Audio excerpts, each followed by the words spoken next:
Chapter 5. Toulouse, 8th of March, present day. Really don't want to call in help, but time is of the essence. Not least because the entire building looks like it could fall down if a wind blows on it too strongly. Our choices are limited. However much I don't want to, there's only one thing I can do, so I do it. I call Isaac and ask him to come join us. As we wait, I pace back and forth across the garden. Aisha's clearly picked up on how stressed out the situation's making me. That's why she's being so considerate, letting me wear a furrow into the overgrown lawn instead of pinning my feet in place with a couple of the multitude of daggers stashed about her person. You think it's Jacob? Her voice is calm, monotone for such a momentous question. She's always been better than me at keeping her cool, regardless of the pressure, though. And the good God knows I'm feeling the pressure right now, worrying for Isaac. I stop, swivel, raise a finger. No. Pause. Lower the digit. Yes. Maybe? I sigh and wave a hand, pushing a selection of glass shards and tetanus-covered springs out of the way so I can sit down without needing to go pick up another new body. Look, you know Isaac, right? Mr. Nice Guy, clean as the driven snow, struggles to say naughty words, turns red at the slightest double entendre. Obviously, dickhead. Aisha's known Isaac as long as she's known me. Almost. He's been a pillar of strength for her too. I know how much she loves him, how much she respects him. Jacob was even more so. Like the nicest dude you've ever met. Heart as big as a whale. Clever as fuck, but a bit... I searched for the word. Look at it this way. He made Isaac look worldly wise, okay? Jack always wanted to believe the best of everybody in every single situation. He was the kind of guy who'd get attacked by wolves and then end up persuading them all to turn vegetarian and start running a hospital for poor, injured woodland critters. Hundreds of years ago. Ouch. It's a harsh point, but a fair one. Yeah, you're right, but if he's gone over to the dark side, then something's gone terribly, terribly wrong. Plus, he's still soul-bound to a Bene Elohim. The angels might be aloof fuckers, but I can't see them endorsing the kind of curse that hit the shit wizard. So you don't think it's Jacob? I look at her plaintively. I'm hoping it's not. All I'm really thinking about right now is what Isaac's going to think. Because that's what really matters to me. Down in the depths of my selfish heart, I know there's one person who's never shown me anything but open-handed, honest love. I don't want to see him suffer. Before Jacob disappeared, the two brothers shared everything. They changed our understanding of reality, of magic itself. They performed the impossible, opening up a portal to a higher dimension. Then they topped that by bonding with an angel each, tying their souls to them, and they loved each other deeply and dearly. Getting Isaac to give up his search for Jacob, the search that tore him apart little by little, took me decades. I helped him, of course. We travelled the length and breadth of the known world, seeking the tiniest breadcrumb, the smallest hint as to what happened to him. Being an angel bearer, Jacob should have been untouchable, impervious to anything and everything our world could throw at him. Instead, he just disappeared. No trace, no trail, just gone. But in his heart, Isaac's never accepted that. Never really believed Jack dead, like I do, or did. And I'm starting to regret quitting the hunt myself, because now, after all this time, magic only he could have pulled off, aided by Nanael, his soul-bound angel, appears in my city? Colour me suspicious, but I find it all just a teeny bit too coincidental. none of which addresses my most pressing concern. I get back up, start pacing again. How do I tell him, Laguna? She stops and turns her head sharply. I don't think you'll have to. He's going to find out for himself. An eggshell beige, antediluvian vehicle smokes and splutters its way around the corner closest to us, a familiar form hunched up over the wheel. Long past time you traded that rust bucket in for a newer model, Isaac, I call out, trying to inject a breeziness to my tone I don't even vaguely feel. Isaac can only get out of the car by reaching through the half-dropped window to the outside handle of the Citroën 2CV he insists is a classic. He smiles haphazardly as he straightens, his gangly form projecting a scholarly air that suggests all the accompanying stereotypes of forgetfulness and flights of fancy. It also underlines his razor-sharp intellect and magical brilliance. His styling, in both clothing and mannerism, presents him like a college professor, right down to the tweed jacket and crumpled shirt. Although he only looks a few years older, when we met, he had already been alive for a lifetime. Sage, teacher, confidant and healer. The only constant for me during my second existence, as I became part of a magical world I'd never known existed. Looks-wise, behind the bookish persona, he's a handsome man with a smile as warm and as open as any home he's ever kept. While we are often mistaken for half-brothers or cousins, his natural kindliness colours every encounter and sets him apart from my more jaded nature. Yes, I know, hard to believe. Ladies, and indeed many men, fall head over heel for his antiquated mannerisms.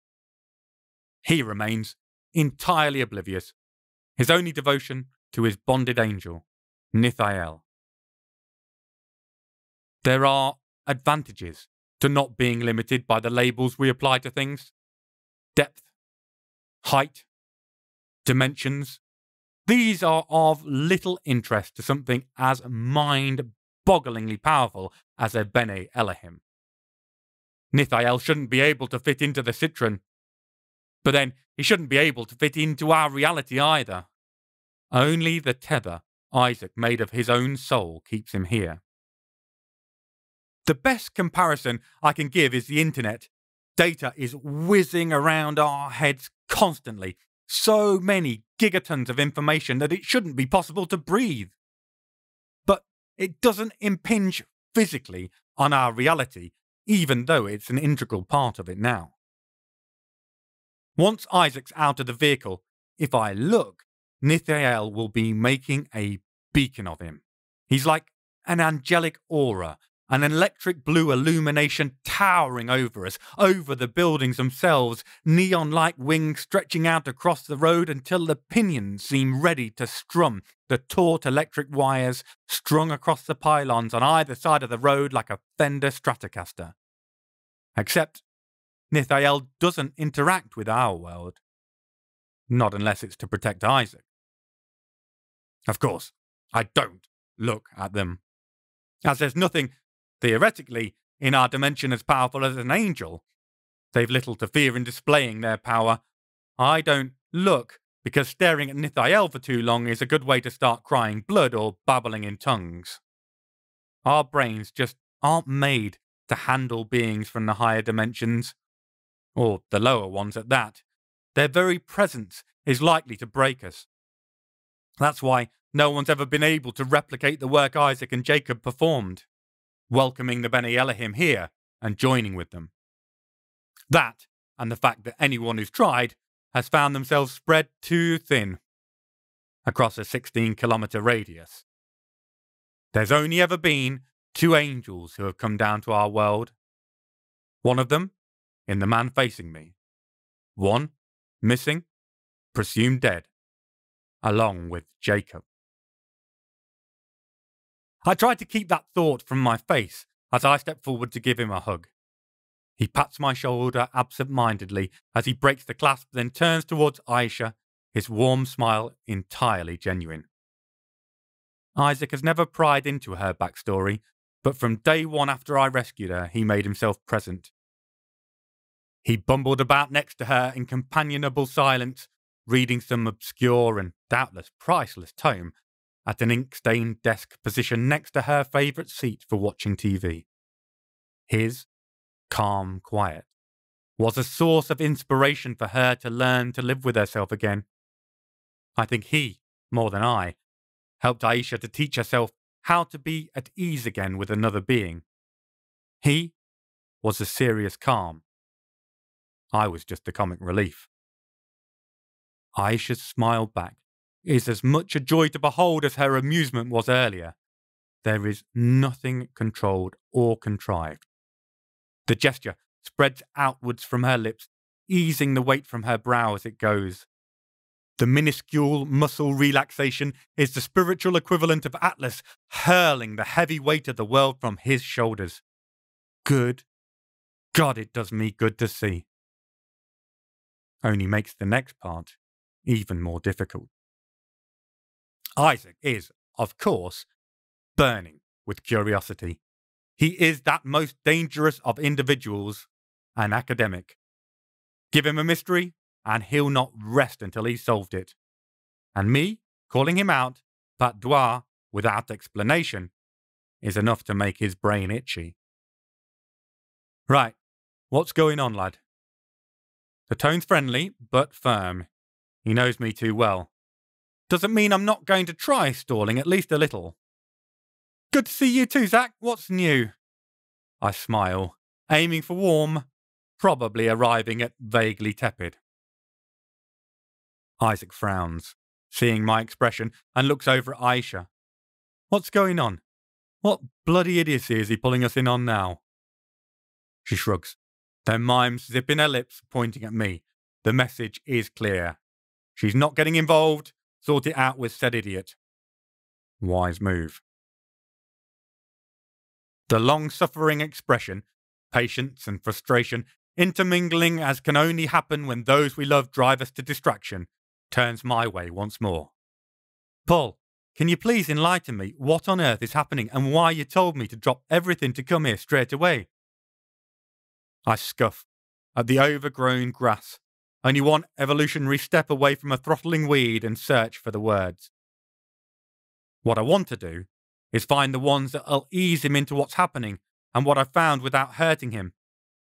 Zach, I found something, well rather, something found me, trapped me for the last 3 days. The vagaries are wearing a little thin, lad. Spit it out, will you?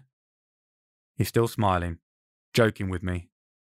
That only makes it worse. I look over at Aisha, who shrugs. The meaning's clear. You're cool. Maybe it's better just to get it said, get it all out in the open. Enochian runes that kick my ass. Isaac's naturally playful expression freezes. You couldn't break them. There's a forcefulness in his phrasing. Way out of my league, both theoretical and talent-wise. He swings towards the lean-to structure and moves forward now with a completely different rhythm. His purposeful gait carries him through the front door, which blows in like a gale before his forceful presence. I follow, watching him anxiously as he halts in front of the basement door, its time-warped frame the main thing keeping it hanging in place. It's been a long time since I've felt such intense focus from Isaac. I'm clenching my fist so hard I can feel my nails piercing the skin. It's so hard, so damnably hard to bring him here, knowing where it might take him back to. Deep down into that pain again, the same one I can always see, just at the edge of his eyes, never fully hidden by that ready smile. Seconds pass, crawling away from us like shrapnel-ridden soldiers across a grave-stained battlefield. I can feel the energy crackling along the peeling wallpaper and half-snapped banister. Then, suddenly, Isaac sits backwards hard, plumping down on his backside with neither thought nor care about the stains he's putting on his trousers, or the bruises on his arse from the rock-hard flooring. I rush to his side, terrified it's some sort of ingenious trap triggered by his presence, a feedback loop when the angel met the Enochian runes. Seeing his face, I breathed easier again. His dazed expression is reminiscent of Trent's shell shock. His elbows rest on his knees as he rubs his hands across his face as though trying to ensure he isn't dreaming, or to force himself awake if he is. After a few moments, he raises his eyes to mine and pins me with a look that mingles astonishment with hope. "Those runes, Paul," he murmurs, his gaze locked onto mine. "Those runes are Jacob's. He's still alive."